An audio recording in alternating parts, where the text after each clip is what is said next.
के हम कैसे बताई भातारा मिलल बा बकलोल रे माई रे माई। तोरा के हम कैसे बताई बलमा मिलल बा बकलोल रे भातारा मिलल बा।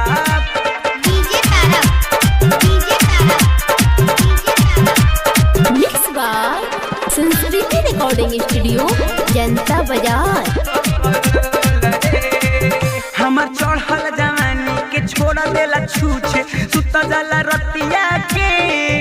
हमर सौंसे बदन जाला उमड़ उमड़ उ बुझे नहीं बतिया के उ बुझे नहीं बतिया के। हमर चढ़ल जवानी के छोड़ देला छूछे सुत जाला रतिया के।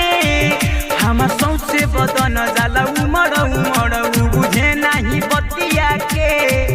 ओइनी जहिया से एकरा घरे हमर मनवा तो बड़ी हरे। ऐसन मरद मिले ना केहू और के अरे और के।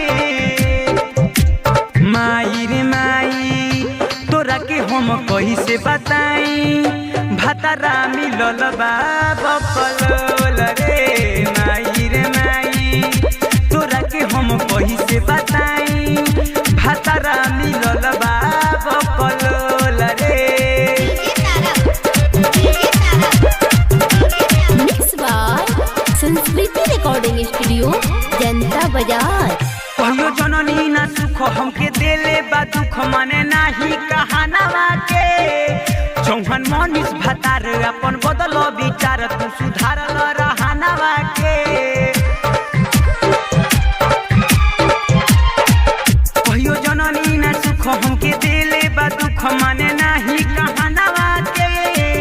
चौहान मनीष भातार अपन बदल विचार तू सुधारल रहनवा के। सुजीत सन्यास से कहने बात के न सुधरी है त छोड़ दे हम हाथ के।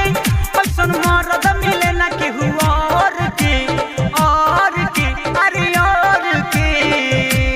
माई रे माई तोरा के हम कैसे बताई भातारा मिलल बा